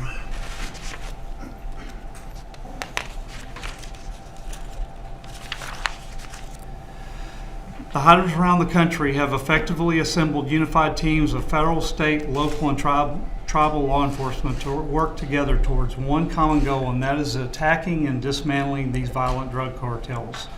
One of the most important things I believe that we do, and working with our partners at CBP and Border Patrol, is to try to connect the dots. When there's seizures along the border, the most important thing law enforcement can do is connect the dots and actually identify the cartels that those drugs are coming from, so that we can dismantle those drug trafficking organizations and, more importantly, criminally prosecute them in U.S. courts. Recently, a lot of you in the media have noticed there was a 254-pound fentanyl seizure by CBP in Nogales, Arizona. Just 2 weeks ago, a case in Little Rock, Arkansas, with the Gulf Coast HIDA, they seized approximately 38,000 in several seizures that were coming into the port of New Orleans. And a good case, and sir, I can assure you that the women and men of law enforcement across this country are trying to connect those dots so that we can do our job of dismantling those cartels. There's another alarming trend that really bothers me, and that we're seeing juveniles actually transporting fentanyl, especially in the San Diego area. And if you can imagine, us in law enforcement, you'll see law enforcement wearing suits and everything else to prevent any contact, but The cartels are strapping these drugs many times on these juveniles and sending them across the border, telling them that it's actually methamphetamine or coke, and they have no regard for human life. The cartels and transnational gangs targeted by law enforcement are predators that only exist to make money and harm our communities. My prior experience with DEA has allowed me to see the inner workings of these cartels on a first-hand basis. I do not see the difference of these cartels in many of the designated terroristic organizations also seeking the destruction of our country. What keeps me up at night is not the vast amount of drugs being seized, but the vast amount of drugs coming into our country not being seized. Our hearts grieve for the loss of so many lives and for the family members that have lost so many of their sons and daughters. Thank you, sir, for your support on this important issue. Thank you, Mike. I really appreciate it. Great job that you're doing. Okay, any questions? Yeah, Mr. President, can we get your reaction to the Manafort sentencing, more than 7 years, and the fact that the Manhattan District Attorney has now filed similar charges in New York State, which would seem to negate any effect of any pardon that might be down the road? Well, I feel very badly for Paul Manafort. And, you know, he worked for Ronald Reagan very successfully. He worked for John McCain. He worked for Bob Dole and many others for many years. And I feel badly for him. I think it's a very sad situation. I saw that just a little while ago. And certainly on a human basis, it's a very sad thing. I feel badly for him. And Mr. President, the new charges in New York? Decision to ground the airplane, and secondly, why haven't you made arrangements to have a formal meeting with President? Say it again. Two questions. Was Canada's grounding of Yeah, well, we're doing it almost as a simultaneous. Was that a factor in As we decision? were coordinating with Canada, we were giving them information, they were giving us information. We very much worked in conjunction with Canada. And you're going to be having an announcement in half an hour or so directly from the FAA as to some of the details. But we were working actually very closely also with Boeing and with other countries, but Canada was one of those countries. And on the China trade meetings that you anticipated having with President Xi, why haven't you secured a date yet? Well, I think things are going along very well. We'll just see what the date is. I'm in no rush. I want the deal to be right. Much more importantly, it's somebody said I'm in a rush. I'm not in a rush at all. Right now, we're getting billions and billions of dollars of tariffs paid into our coffers. I am not in a rush whatsoever. It's got to be the right deal, and it's got to be a good deal for us. And if it's not, we're not going to make that deal. But I will say that deal's going along very nicely. Mr. President, could I come back to the second question I asked you, which is... Steve, go ahead. The Boeing aircraft, was that a hard decision to make? You spoke to the Boeing CEO yesterday. Very tough decision. It's tragic. It's all the people that we're talking about and that we paid our highest respects to. But it's a very tough decision from the standpoint of a company like Boeing. It's a great, great company with a track record that is so phenomenal. And they want this solved. They want it solved quickly. They don't know the problem yet. They have to find the problem, but they don't know the problem. It could be a lot of different things. So they have to find it, and they will find it. The United States has the greatest record in the world of aviation, and we want to keep it that way. So I didn't want to take any chances. We didn't have to make this decision today. We could have delayed it. We maybe didn't have to make it at all, but I felt it was important, both psychologically and in a lot of other ways. And again, working with Canada, working with other countries, we just felt it was the right thing to do. And also, in speaking to Boeing and speaking to airlines, I spoke with American Airlines, I spoke with a number of airlines, and speaking to the airlines, I think that we all agree that this was the right decision to make. Didn't have to be made, but we thought it was the right decision to make. Okay. President, are you confident the FAA acted quickly enough? Oh, they acted very quickly, yeah. And we acted also very fact-based and very much working with other countries and with the airlines. Okay? Mr. President, will you pardon Paul Manafort? Yes? Will you pardon Paul Manafort? I have not even given it a thought as of this moment. It's not something that's right now in my mind. I do feel badly for Paul Manafort. That I can tell you. What about the second set of charges? I don't know about that. Are they going after him for state taxes? No, they're going after him in New York State He faced federal charges. He's been sentenced on federal charges. Right after the sentencing took place here in Washington, D.C., the Manhattan District Attorney filed state charges against him, which would seem to be a way to get around the effect of any pardon that might be down the road. I don't know anything about it. I haven't heard that. I'll take a look at it. Yes, sir. Go ahead. Republicans in Congress are working on another bill on the National Emergency Declaration that would curb future presidents from being able to declare an emergency.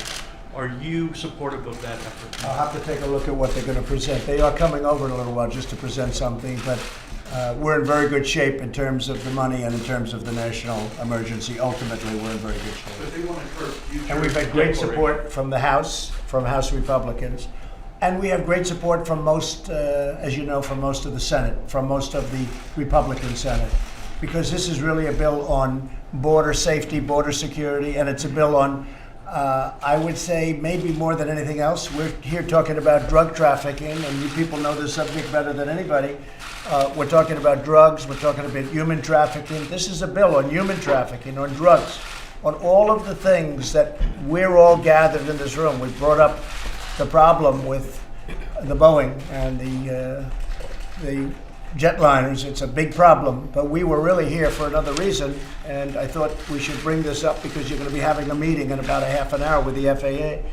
But this is really a vote not on constitutionality because it's constitutional. It's not a vote on precedent because you take a look at what President Obama did with DACA and with so many other things. That was no precedent. This is a vote on border security, and it's a vote on drugs and trafficking and all of that. So, and I think most Republican senators fully understand that. Senator Rand Paul said that there are a number of Republican senators who are beaten up and pretty bloody because the White House has been going after them to not vote in favor of this bill. How much effort have you been putting into keeping Republicans with you on this issue? Nobody's beaten up. I said use your own discretion, but I think it's a bad vote if they go against. I think anybody going against border security, drug trafficking, human trafficking, that's a bad vote. The Democrats are for open borders. They're for crime. I mean, frankly, they're for crime. These people can tell you that better than anyone. When you have open borders, when you don't have a walls, Mike, when you know it very well, all of you folks know it very well. We deal with it all the time. I guess they think it's good politically. I think it happens to be bad politically. I think it's an 80% issue and maybe more than that. But the Democrats, in order to make things difficult, they are for open borders and they're for crime. And the Republicans aren't. But I told Republican senators, vote any way you want. Vote how you feel good. But I think it's bad for a Republican senator. I also think it's bad for a Democrat senator to vote against border security and to vote against the wall. I think if they vote that way, it's a very bad thing for them long into the future. Steve? The China trade deal doesn't have to include intellectual property. Yes, it does. It has to include everything. So it's possible this could all fall apart. Anything can, but I think we're doing very well. I would say that we're, and I tell you, I'm very open about it because I'm very happy the way we are right now. We're collecting billions and billions of tariffs.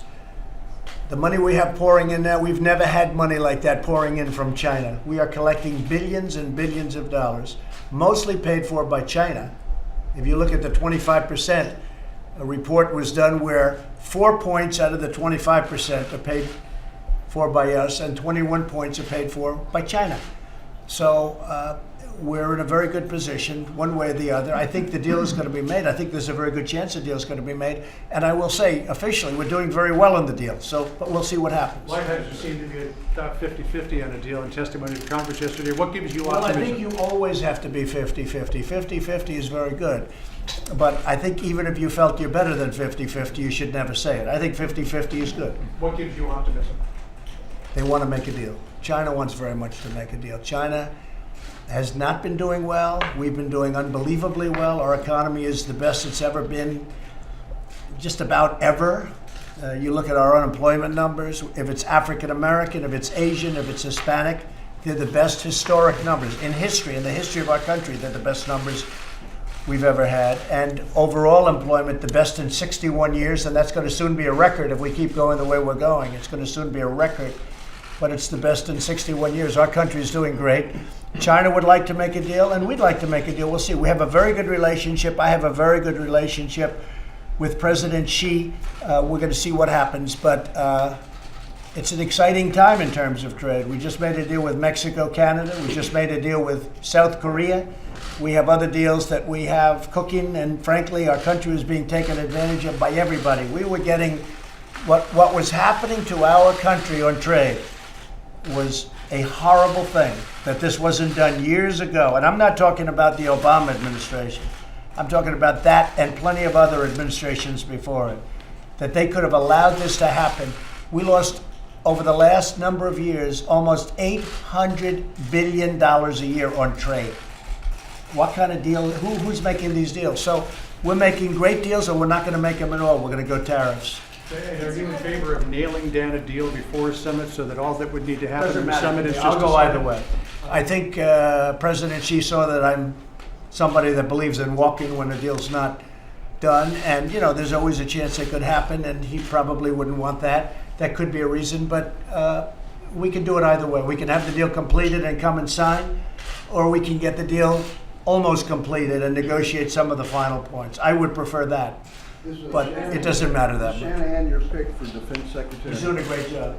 Shanahan is doing a fantastic job as the acting secretary. Will you nominate? Well, I'm just telling you, he's doing a great job. Look at what we've done with respect to the caliphate in Syria. I was told by our previous person that it was going to take 2 years to knock it out, and I did it in 3 weeks once we started. Did it really in less. And I have a great group of people. We are surrounded by some tremendous talent in this building. We have great secretaries and a lot of great people. I don't think they get the credit for the job they do. Look at it. You take a look at the economy. You take a look at regulations. You take a look at tax cuts. You take a look at all of the things that we've done. We have great people in this government. Any update on North Korea? No update. No. Do you have any idea when Seem to have a very good relationship. We'll let you know about it. Any idea when the Mueller report is coming down? Are you anxious to see it? Have no idea. I can only tell you one thing. Again, that was proven today. No collusion. There's no collusion. There's no collusion, and there hasn't been collusion, and it was all a big hoax. And you know it. It was done and stated by the Democrats because they lost an election that they should have won because the Electoral College is a big advantage for Democrats, not for Republicans. And they should have, and I ran the clock out. We ran the whole thing. You ran up the East Coast from North Carolina to Pennsylvania. Then we go up to Wisconsin and Michigan, states that hadn't been won for many, many years. We won those states. And they said, how do we solve this horrible problem? We lost an election that in theory, some people, I didn't, but some people thought they were going to win, right? And they said, I have an idea. Let's blame Russia. It was a hoax. It was all a big hoax. And now you're seeing it. Today, again, no collusion. The other day, no collusion. There was no collusion. When I had to go to Wisconsin, I went to Wisconsin. When I had to go to Michigan and Pennsylvania and South Carolina and North Carolina, that's where I'd go. When I had to go to Florida, which we won easily, I went to Florida. You don't call Russia when you go to Florida. Russia won't help you much. Have a good time, everybody. Thank you. Thank you. Thank you very much. Earlier today, I spoke with Prime Minister Ardern of New Zealand to express the sorrow of our entire nation following the monstrous terror attacks at 2 mosques. These sacred places of worship were turned into scenes of evil killing. You've all been seeing what went on. It's a horrible, horrible thing. I told the Prime Minister that the United States is with them all the way, 100%, whatever they need. We will be there. New Zealand has been a great friend and partner for many years. Our relationship has never been better. And what they're going through is absolutely terrible. So our hearts are with them and whatever we can do. We're grateful to be joined today by the Vice President. Thank you very much, Mike, for being here. Members of my cabinet, devoted public servants, and angel parents. Very important people to me and to a lot of other people. I want to thank you all for being here. Thank you so much for being here. We appreciate it. Thank you. Gone through a lot. As we take action to restore our national sovereignty and defend this nation from criminal cartels, human traffickers, and drug smugglers, crime of all kinds coming through our southern border and other places, but this is the place. This is the place we have the biggest problem by far. And I want to also compliment the incredible people at Border Patrol and ICE and law enforcement for the job they've done. They've apprehended so many thousands and thousands of people that if we had the proper protection, we wouldn't even have to apprehend. They wouldn't be coming in. As president, the protection of the nation is my highest duty. Yesterday, Congress passed a dangerous resolution that, if signed into law, would put countless Americans in danger, very grave danger. The Democrat-sponsored resolution would terminate vital border security operations by revoking the national emergency issued last month. It is definitely a national emergency. Rarely have we had such a national emergency. Therefore, to defend the safety and security of all Americans, I will be signing and issuing a formal veto of this reckless resolution, and that's what it was. And I have to, in particular, thank the Republican, strong, wonderful people, the Republican senators that were on our side and on the side of border security and on the side of doing what they have to keep our nation safe. They were very courageous yesterday, and I appreciate that very much. Congress's vote to deny the crisis on the southern border is a vote against reality. It's against reality. It is a tremendous national emergency. It is a tremendous crisis. Last month, more than 76,000 illegal migrants arrived at our border. We're on track for 1 million illegal aliens to rush our borders. People hate the word invasion, but that's what it is. It's an invasion of drugs and criminals and people. We have no idea who they are, but we capture them because border security is so good. But they're put in a very bad position, and we're bursting at the seams, literally bursting at the seams. What Border Patrol is able to do is incredible. I also, by the way, want to thank our military, because our military has been very much involved, as you know. And they're putting up walls, in some cases temporary, in some cases they were supposed to be temporary. They're so good that they're better than the permanent, so we're leaving them.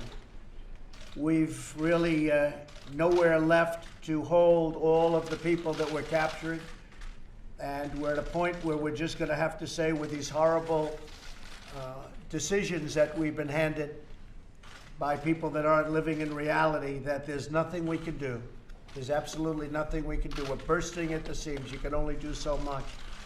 And the only option then is to release them. But we can't do that either, because when you release them, they come into our society. And in many cases, they're stone cold criminals. And in many cases, and in some cases, you have killers coming in and murderers coming in, and we're not going to allow that to happen. Just not going to allow it to happen. There has been nearly 2,000% increase in border-related asylum claims over the last decade. Part of the reason is because our country is doing so well economically that people are coming up in droves. The vast majority are rejected, but smuggling organizations making a tremendous amount of money, like they've never made before, are using these people to crash the system. Our immigration system is stretched beyond the breaking point. And as I said, nothing much we can do. We can just do our job and do it well. But there's a point at which, if the Democrats would get in, would be able to make a deal. Literally in 15 minutes, we could make a deal on changing catch and release, changing the horrible asylum laws that are so unfair, changing visa lottery, chain migration. These laws are just horrendous. I won't explain them, but everybody standing behind me knows exactly what they are. They're dangerous for our country, and they're inspired by Democrats who have to change. 1 in 3 migrant women is sexually assaulted on the journey north. The border crisis is driving the drug crisis. 70,000 Americans a year are killed by drugs, including meth, heroin, cocaine, and fentanyl. And the 70,000 people is a number that's so low that it probably shouldn't even be used anymore. The mass incursion of illegal aliens, deadly drugs, dangerous weapons, and criminal gang members across our borders has to end. We are bringing out thousands and thousands a year of MS-13 gang members and other gang members that are just as bad, where they come into our country, they're able to skirt the border, come through areas where we don't have proper wall, where we don't have any wall at all. And they get into the country, and They do a lot of damage in many cases, but we get them out by the thousands, and we bring them back or we incarcerate them. The national emergency I declared last month was authorized by Congress under the 1976 National Emergencies Act. And there haven't been too many that are a bigger emergency than we have right at our own border. Consistent with the law and the legislative process designed by our founders, today I am vetoing this resolution. Congress has the freedom to pass this resolution, and I have the duty to veto it, and I'm very proud to veto it. And I'm very proud, as I said, of a lot of Republican senators that were with me. And I'm also very proud of the House. The Republicans in the House voted overwhelmingly in favor of a secure border. Since 1976, presidents have declared 59 national emergencies. They often involve protecting foreign citizens in far-off lands, yet Congress has not terminated any of them. Every single one of them is still in existence. And yet we don't worry about our land, we worry about other people's lands. That's why I say America first, if that's okay, America first. The only emergency Congress voted to revoke was the one to protect our own country. So think of that. With all of the national emergencies, this was the one they don't want to do. And this is the one perhaps they should most do. We're joined today by many brave law enforcement officers, including sheriffs and just people that have been just tremendous backers of law and order, which we have to have. We're also joined by friends of mine, Marianne Mendoza, Kent Terry, Laura Wilkerson, Sabine Durden, and Steve Ronbeck. And I'm going to ask Steve to say a few words, and I'm going to ask some of the folks behind me to say also a few words as to the importance of what we're doing. There's nothing more important. As I said, I was elected on by a very great group of American people. Millions and millions of people, because they want security for our country, and that's what we're going to have. I'd like to ask Secretary Nielsen to say a few words, and then Attorney General Bill Barr, and then I'd like to go to some of the folks behind me, and perhaps you'd have something to say, and then we're going to sign something that's going to give us safety at our border. Secretary? Sir, I just want to thank you and the Vice President for your leadership and your constant support of the brave men and women, not only represented behind you on the very front lines of our country, but of CBP and ICE. The fact that this is an emergency is undeniable. We have not seen this type of flow. As you know, it's predominantly families and children, which means that there's a very unique and dangerous humanitarian crisis at hand, in addition to the security that you just described in your remarks. So we have a duty to know who comes in our country, and we have a duty to ensure that the flow is safe and orderly.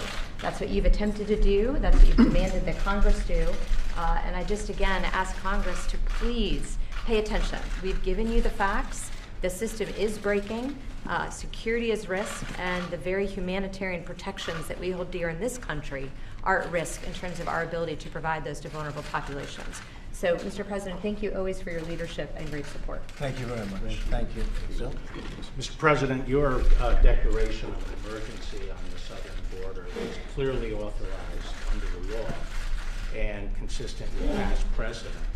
As you said, the National Emergencies Act directly authorizes the President, gives broad discretionary authority to the President to identify and respond to emergent circumstances that require a decisive response. And the humanitarian and security crisis we have on the border right now is exactly the kind of emergency that presidents are permitted to address under the National Emergencies Act. As you alluded to yourself, in the past 40 years, there have been 59 emergencies declared. And many of these have dealt with political conditions in countries like Burundi, Sierra Leone, Belarus, The crisis that we're dealing with today is right on our doorstep, and it presents a real, clear, and present danger to the American people. So what you've done from a legal standpoint is solidly grounded in law, and from the standpoint of protecting the American people, it's imperative. Thank you very much, Brett. That's great. Well, you'll be defending it, and you'll defend it well. I have no doubt about that. Would anybody like to say something? Why don't we start with Mike? Well, thank you, Mr. President. I don't know that I've ever been more proud to be standing next to your desk than I am today. To be standing with these courageous Americans and with these extraordinary angel parents. We have a crisis on our southern border. The reality is it's not only a crisis of illegal immigration. The criminal elements are coming across our border. The flow of drugs. Now, drug overdose is the #1 cause of death for Americans under the age of 55. So the crisis on our southern border is a crisis all across this nation. Add in human trafficking and all that comes with this crisis, justify the President's declaration of a national emergency. This is affecting all of the people of the United States. And today, Mr. President, with your strong support for the men and women in law enforcement, Customs and Border Protection, Homeland Security, and with I know what is your love and your heart for these angel parents, you're keeping your word by vetoing this legislation, by finding the available resources to build the wall, address this emergency, and secure our border. And I know I speak on behalf of all gathered here, people all across this county. I say thank you for keeping your word, Mr. President. Thank you, I appreciate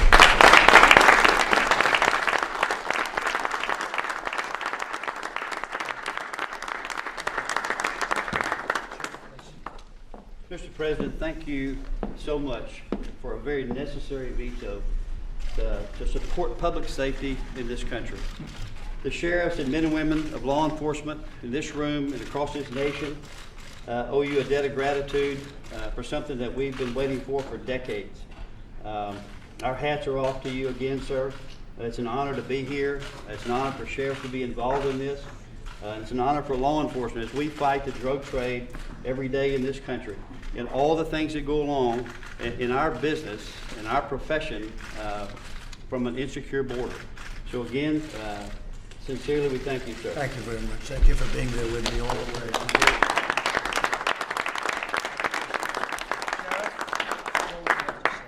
Mr. President, I can't thank you enough on behalf of America's sheriffs. As you well know, there are men and women in law enforcement across this country that are fighting a battle every single day. They are in the trenches. While we Americans only make up about 7% of the world's total population, about 68% of the world's total drugs are consumed here in the United States every year. This is not political propaganda. We have a dire crisis on our southwest border, and America's sheriffs stand behind the President of the United States 100%. He has had our back, he's had the Americans' back, and we stand behind you solidly for what you're doing here today. This is unprecedented for a president to take this type of action. And we commend you, we applaud you, and I salute you, sir. Thank you very much.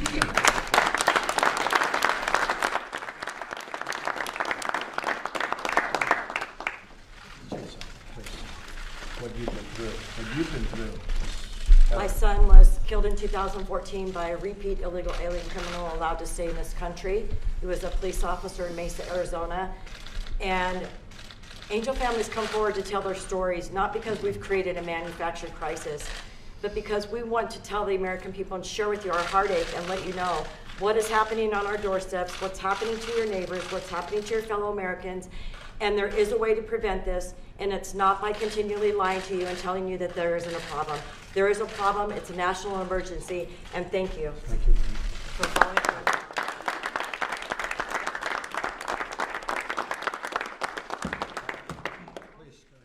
Mr. President, I echo the sentiments. Thank you for all the support. This has been something we're not used to for the last several years, to have this kind of support. This is what we say in Arizona is this isn't about immigration anymore. This is about drug trafficking and human trafficking into this country. If you care about human rights, you should absolutely care about border security. Human beings their rights are being violated on that border every day. And I know I speak on behalf of the Arizona Border Sheriffs that I challenge our congressmen and women and senators to come down and see firsthand what we're dealing with. see it for yourselves before you cast your vote. And you'll see that we are dealing with a crisis. Over the past 2.5 years, this administration has brought the full force and weight of the government to stopping the evil that is human trafficking. The agencies and leaders here today are all working tirelessly to confront these heinous crimes, both here at home and abroad. To further advance our efforts on this critical issue, today we are announcing the members of a new Public-Private Advisory Council partnership to end human trafficking, the first of its kind. This new partnership will provide our task force with recommendations and the use of the most proven methods in the private sector and civil society to combat this evil scourge. Every day of our administration, we fight to protect the most vulnerable and to enable each person to live in dignity, peace, and freedom.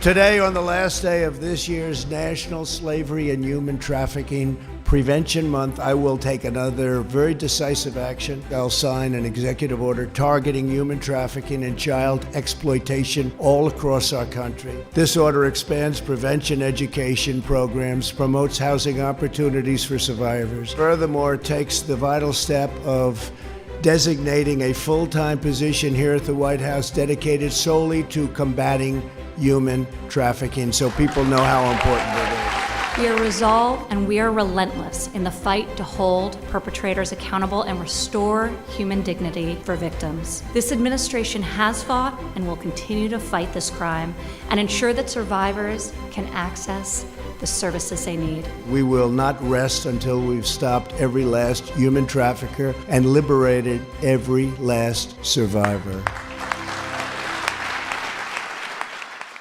Since the earliest days of the administration, President Trump has placed combating human trafficking at the forefront of our country's domestic and international policy. Since he's been in office, the president has signed 9 pieces of legislation addressing this issue into law. Today, we recognize another landmark moment in our fight against modern slavery with the announcement of the Department of Justice's Housing Assistance Grants for victims of human trafficking. DOJ has awarded over $35 million in grants to 73 incredible organizations in 34 states across the United States. These grants will provide safe, stable housing and counseling services to victims and survivors of trafficking. We're excited to have survivors, these incredible warriors, with us at the table alongside organizations that are supporting victims. Know that your voice is heard. You are forgotten no more.